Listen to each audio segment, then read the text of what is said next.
Can this medication cause chest pain as a side effect? Chest pain is not a common side effect of tirzepatide, though patients may experience chest discomfort from gastrointestinal effects like reflux rather than direct cardiac effects.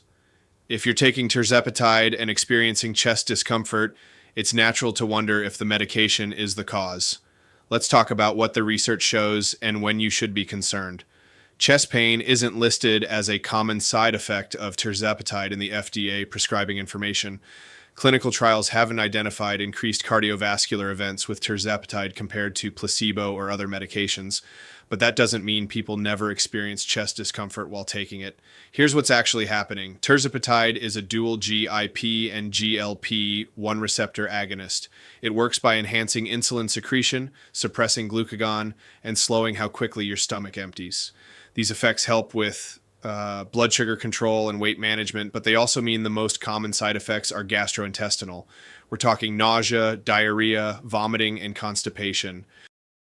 So where does chest discomfort come into the picture? It's usually indirect. When your stomach empties more slowly, you might experience gastroesophageal reflux or heartburn. That burning sensation in your chest can feel uncomfortable, even alarming, but that discomfort may be from your esophagus reacting to stomach acid rather than your heart. Severe nausea or vomiting can also cause musculoskeletal strain in your chest wall. If you've been dealing with significant GI symptoms, that physical strain might manifest as chest discomfort. Now, there are some other important causes to be aware of. Tirzepatide carries warnings for pancreatitis and gallbladder disease. These conditions can cause severe, persistent upper abdominal pain that often radiates to your back or chest. If you experience this kind of pain, especially with vomiting, you need to contact your healthcare provider right away. Some people also experience palpitations or notice their heart rate increases slightly on tirzepatide. And if you're taking tirzepatide with insulin or sulfonylureas, low blood sugar can cause symptoms that feel like chest discomfort. These are all things worth discussing with your doctor. Here's something really important to understand. If you're taking tirzepatide, you likely have type 2 diabetes or are managing weight-related health conditions. People with diabetes have inherently elevated cardiovascular risk, completely independent of tirzepatide therapy.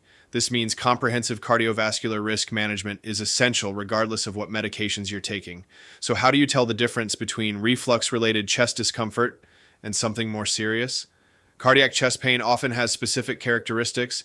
It may radiate to your jaw, neck, shoulder, or arm. It might come with shortness of breath, sweating, or a feeling of pressure or tightness. These symptoms typically last more than a few minutes. Reflux or GI-related discomfort, on the other hand, is often burning in nature, may worsen after eating, and might improve with antacids. It usually doesn't come with those other concerning symptoms like sweating or shortness of breath. But here's the thing.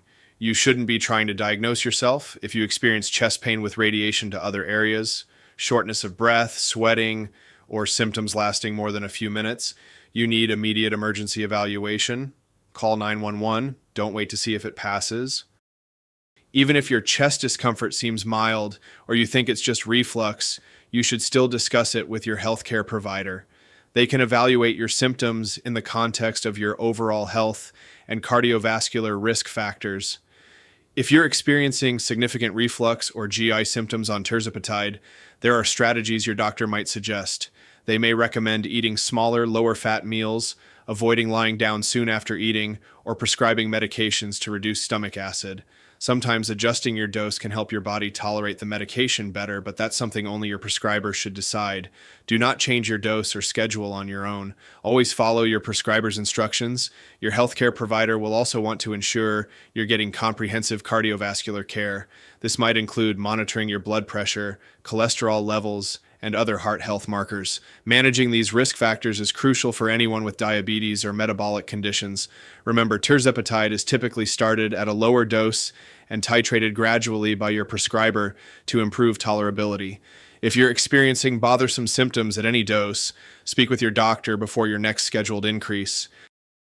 Let's recap the key points. Chest pain isn't a common direct side effect of tirzepatide, and clinical trials haven't shown increased cardiovascular events with this medication. If you experience chest discomfort, it's more likely related to gastrointestinal effects like reflux rather than cardiac effects. However, be aware of warning signs for pancreatitis or gallbladder disease, and remember that anyone with diabetes has elevated cardiovascular risk that requires ongoing management. Most importantly, chest pain with radiation, shortness of breath, sweating, or lasting more than a few minutes requires immediate emergency evaluation. Always consult your healthcare professional for personalized medical advice about your symptoms and treatment plan. Have you experienced any side effects while taking GLP-1 medications? Share your experience in the comments below. And if you found this helpful, hit that like button and subscribe for more evidence-based health information.